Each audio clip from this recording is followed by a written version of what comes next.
System સક્રિય થઈ રહી છે અને આ વેલમાર્ક લો પ્રેશર સિસ્ટમના કારણે વાવાઝોડાની જે અત્યારે ભીતિ છે સેવાઈ રહી છે। તમે તમારી સ્ક્રીન ઉપર અત્યારે ચેક કરી શકો છો। એ પ્રમાણે વેધર એનાલિસિસ ફોરકાસ્ટ એવું કહેવા માગે છે કે આગામી 10 દિવસ પછી ગુજરાત રાજ્યના જે વિસ્તારો છે એ વિસ્તારોને પણ આ વેલમાર્ક લો પ્રેશર સિસ્ટમ છે અસર કરશે। આ સાથે ગુજરાત રાજ્યની અંદર વાતાવરણની જે અપડેટ છે એ સામે આવી રહી છે, જેની અંદર મિત્રો વાતાવરણમાં કહેવામાં આવી રહ્યું છે કે આવનારા દિવસોની અંદર જે well-marked low pressure system deep ડિપ્રેશનમાં ફેરવાશે અને બંગાળની ખાડીમાં જે અત્યારે વાતાવરણની અંદર ખૂબ જ મોટી અસર થતી જોવા મળી રહી છે, એ પ્રમાણે બંગાળની ખાડીમાં આવનારા 10 દિવસ પછી છે એક well-marked low pressure system deep ડિપ્રેશનમાં ફેરવાશે અને એની સીધી જ અસર છે ગુજરાત રાજ્યના દરિયાકાંઠાના વિસ્તારોમાં થશે। કારણ કે બંગાળની ખાડી અને અરબી સમુદ્રની અંદર જેટલા પણ ફેસ્ટો થતા હોય છે એમાં જે ફેરફારો થતા હોય છે એની સીધી અસર તમામ રાજ્યોના જે દરિયાકાંઠાના વિસ્તારો અથવા તો સરહદી વિસ્તારો હોય છે ત્યાં દર્શાવવામાં આવતી હોય છે। એ જ પ્રમાણે ગુજરાત રાજ્યની અંદર જો વાતાવરણની અંદર મોટો પલટવાર આવશે અને ફેરફાર થશે તો સેટેલાઇટ વ્યૂ પિક્ચરના આધારે પણ તમે ચેક કરી શકો છો કે વાદળછાયું વાતાવરણ રહેવાનું છે, વાદળોનો ઘેરાવો પૂરેપૂરો રહેવાનો છે અને આ ઘેરાવા સાથે વરસાદની જે સિસ્ટમ છે અત્યારે સક્રિય નથી, પરંતુ ભારત દેશની અંદર સમગ્ર ભારત દેશની અંદર દક્ષિણી વિસ્તારની અંદર જો વાત કરવામાં આવે તો સમગ્ર ભારત દેશના દક્ષિણી વિસ્તારની અંદર વાતાવરણની સિસ્ટમ અત્યારે એક્ટિવ થતી જોવા મળી રહી છે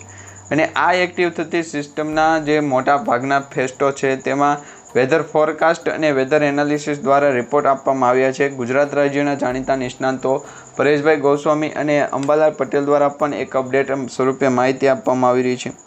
એમના દ્વારા પણ એવું કહેવામાં આવી રહ્યું છે કે વાતાવરણની અંદર જે મોટો પલટવાર આવશે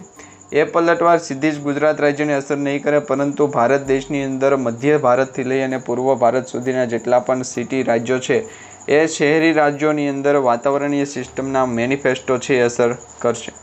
અને આ વખતે ચોમાસું છે લગભગ 7 થી 10 દિવસ સુધી વહેલું તૈયાર થશે, એટલે કે વહેલું શરૂ થશે અને આ ચોમાસાના ભાગરૂપે ગુજરાત રાજ્યનું જે વાતાવરણ છે એની આબોહવામાં પણ અસર રાખશે અને આ આબોહવાની અંદર જે અસર થશે એ ગુજરાત રાજ્યના મોટાભાગના વિસ્તારોને કવર કરતી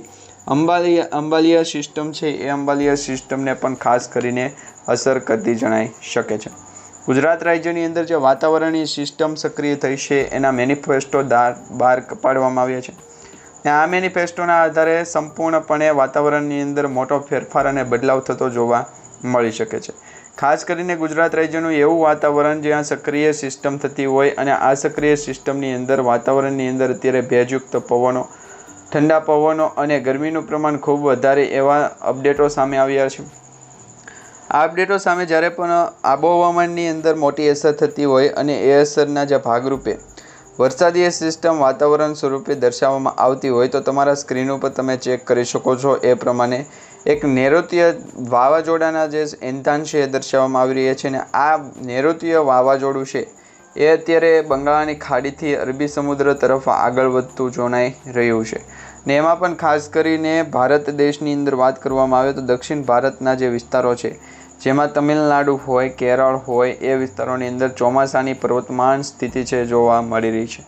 પૂર્વાનુમાન એવા પણ લગાવવામાં આવી રહ્યા છે કે ગુજરાત રાજ્યની અંદર ચોમાસું ક્યારે બેસશે, પરંતુ એ પહેલાં તમને જણાવી દઈએ કે ભારત દેશનું સિઝનનું પ્રથમ ચોમાસું છે એ કેરળ રાજ્ય તરફથી બેસતું હોય છે।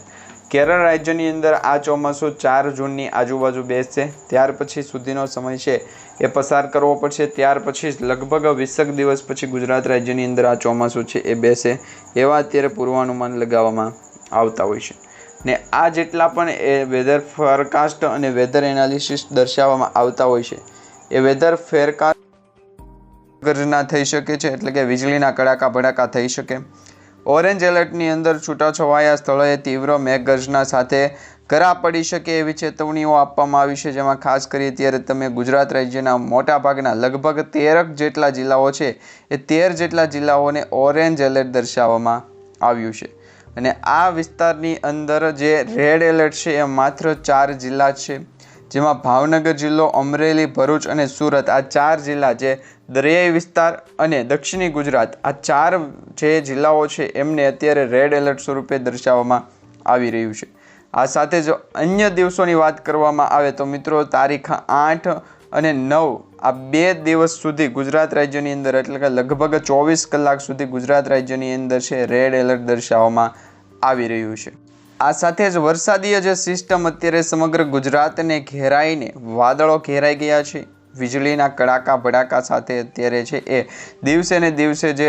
વાતાવરણની અંદર પલટવાર આવતો જોવા મળી રહ્યો છે। પ્રી મોન્સૂનની એક્ટિવિટી હતી એ પ્રી મોન્સૂનની એક્ટિવિટીમાં અત્યારે મિત્રો મિની વાવાઝોડો જેવો છે એ માહોલ જામ્યો છે। કારણ કે ગુજરાત રાજ્યની અંદર તારીખ 6 તારીખના રોજ જે ભારે પવન ફૂંકાના હતા, વીજળીના કડાકા ભડાકા થયા હતા, એ જ રીતે આગામી દિવસોની અંદર જોવા જઈએ તો મિત્રો જે 36 કલાક માટે હાઈ એલર્ટ ગુજરાત રાજ્યને આપવામાં આવ્યું છે એ હાઈ એલર્ટના ભાગરૂપે મિત્રો અત્યારે વાતાવરણની અંદર મોટો પલટવાર આવ્યો છે। અને આ પલટવાર છે એ ગુજરાત રાજ્યની અંદર કેટલા કલાકો સુધી ચાલશે તો મિત્રો લગભગ 36 કલાકની અત્યારે હવામાન વિભાગ દ્વારા અને મોન્સૂન ડિપાર્ટમેન્ટ દ્વારા માહિતી મળી રહી છે। પરંતુ પ્રી મોન્સૂનની જે એક્ટિવિટી હતી એ અત્યારે શરૂ થઈ ગઈ છે। પ્રી મોન્સૂનની અંદર ગુજરાત રાજ્યના મોટાભાગના એવા વિસ્તારો કે જે દરિયાઈ કાંઠાના વિસ્તારો છે, જેમાં ખાસ કરીને જોવા જઈએ તો મિત્રો દરિયાઈ કાંઠામાં ભાવનગર, અલંગ, મહુવા, ઉના તેમજ જે જૂનાગઢ, પોરબંદર,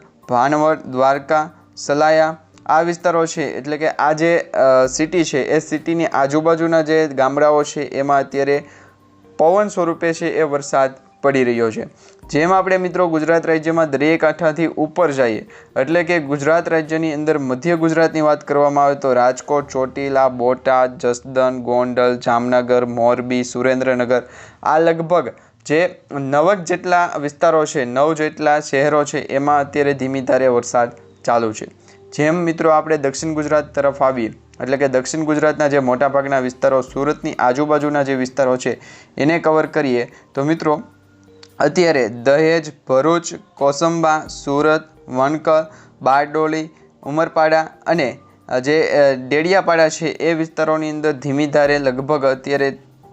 જે વરસાદનું માત્ર છે એ પવનની ગતિ છે એ 7 કિલોમીટર પ્રતિ કલાકની ઝડપે અત્યારે ગતિ થઈ રહી છે। અને જેમ મિત્રો આપણે પૂર્વ ગુજરાત તરફ અને પશ્ચિમ ગુજરાત તરફ આવીએ એમ અને ઉપરના જે સિટી છે એના તરફ જોઈએ તો અત્યારે ખાસ કરીને અમદાવાદ, મહેસાણા, ડુંગરપુર આ વિસ્તારો છે એને અત્યારે એલર્ટ સ્વરૂપે દર્શાવવામાં આવ્યા છે। એની પાછળનું એક જ કારણ છે મિત્રો યુએસી। હવે આ યુએસી એટલે કે અપર એર સાયક્લોનિક સર્ક્યુલેશન। આ અપર એર સાયક્લોનિક સર્ક્યુલેશન છે એ લગભગ મિત્રો અત્યારે રાજસ્થાન તરફથી ગુજરાત તરફ આવી રહ્યું છે, નીચાણવાળા વિસ્તારોની તરફ આવી રહ્યું છે એવી અત્યારે માહિતી મળી રહી છે। અને અત્યારે આપણે સિસ્ટમ સ્ટ્રોક પણ જોઈશું અને આવનારા સમયની અંદર જે વાતાવરણની આબોહવા છે અને મોસમ વિભાગ દ્વારા મોન્સૂન ડિપાર્ટમેન્ટ દ્વારા જે પણ અપડેટ આપવામાં આવી છે એના વિશે પણ આપણે માહિતી જોઈશું। પરંતુ અત્યારે જે સરાઉન્ડિંગ જોઈએ તો એમાં મિત્રો અત્યારે ફોરકાસ્ટ એક પણ પ્રકારનું દર્શાવવામાં નથી આવ્યું। પરંતુ જેમ આપણે બીજા મોડેલો સ્વરૂપે જોઈએ તો મોન્સૂન ડિપાર્ટમેન્ટ દ્વારા જે બીજા મોડેલો છે એમાં પણ અત્યારે દર્શાવવામાં આવ્યું છે કે ગુજરાત રાજ્ય તરફ વીજળીના કડાકા અને ભડાકા છે એ સતત વધી રહ્યા છે। અને આ વીજળીના જે કડાકા ભડાકા છે એ વેરાવળ તરફ તો અત્યારે ખૂબ જ વધી રહ્યા હોય એવું પણ અત્યારે અનુમાન લગાવવામાં આવી રહ્યું છે। કારણ કે અત્યારે તમે સિસ્ટમનો ટ્રક જોઈ શકો છો। જે અપર એર સાયક્લોનિક સર્ક્યુલેશન છે એનો જે ઘેરાવો હતો એ ઘેરાવા બાદ અરબી સમુદ્ર તરફથી ગુજરાત રાજ્ય તરફ આવતી જે સિસ્ટમ એ ઘેરાવાના વાદળા છે એ અત્યારે અરબી સમુદ્રમાં પાછા જઈ રહ્યા હોય એવું લાગી રહ્યું છે। અને આ જે સિસ્ટમ સ્ટ્રક છે એ દિવસે ને દિવસે આગળ વધતી જાય છે, દિવસે ને દિવસે હવામાનમાં પણ ફેરફાર થતો જાય છે। તો એ વિશે પણ તમને જણાવીએ તો અત્યારે મિત્રો અરબી સમુદ્ર બાદ જે બંગાળની ખાડી છે બંગાળની ખાડી તરફ જોઈએ તો અત્યારે ભુવનેશ્વર, જગલપુર, વિશાખાપટ્ટનમ આ 3 એવા મોટા સિટી છે જેમાં વિશાખાપટ્ટનમ, શ્રીકાકુલમ, બ્રહ્મપુર અને ઉદયપુર અને જગલપુર આ જે વિસ્તારોનું અત્યારે નામ લેવામાં આવી રહ્યું છે મિત્રો એ બંગાળની ખાડીની નજીકના વિસ્તારો ગણી શકાય। અને આ વિસ્તારોની અંદર જો અપર એર સાયક્લોનિક સર્ક્યુલેશન આવે તો એ મધ્ય ભારતની અંદર અસર કરે। અને જો એ મધ્ય ભારતની અંદર અસર કરે, મધ્ય ભારત એટલે કે મિત્રો જે તમે જોઈ શકો છો એ પ્રમાણેના જે વિસ્તાર કે ભારતના મધ્ય વિસ્તાર આ વિસ્તારની સાથે ગુજરાત રાજ્ય પણ કનેક્ટ છે। તો જેમ બંગાળની ખાડી તરફથી પવનો,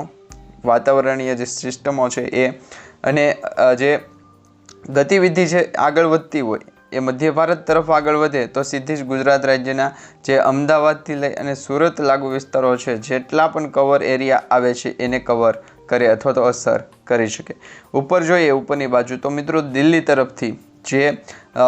જમ્મુ અને કાશ્મીર દિલ્હી શ્રીનગરથી જે વાતાવરણીય સિસ્ટમો છે એનો ઘેરાવો આગળ વધતો નીચાણ તરફ આવે તો પણ ગુજરાત રાજ્યને અસર કરે। એવી જ રીતના જે અરબી સમુદ્રમાંથી છે એ ઉપરની તરફ જો વાતાવરણીય સિસ્ટમ અસર કરશે અથવા તો ઉપરની તરફ જશે તો પણ ગુજરાત રાજ્યના જે દરિયાકાંઠાના વિસ્તારો છે એમાં વરસાદી સિસ્ટમ માહોલ છે જોતો હોય એવો જામશે, કારણ કે ગુજરાત રાજ્યના જે મોટાભાગના વિસ્તારો છે એમાં કવર થતી વરસાદીય સિસ્ટમ હોય છે। તો મિત્રો આપણે જે અત્યારે ચોમાસાને લગતી જે પણ અપડેટ જોઈ છે એ તમને કેવી લાગી છે નીચે કમેન્ટ બોક્સમાં જણાવજો અને ડેઇલી સર તમે આ જ રીતના વિડીયો જોવા માંગો છો તો ચેનલને સબસ્ક્રાઈબ કરી લેજો।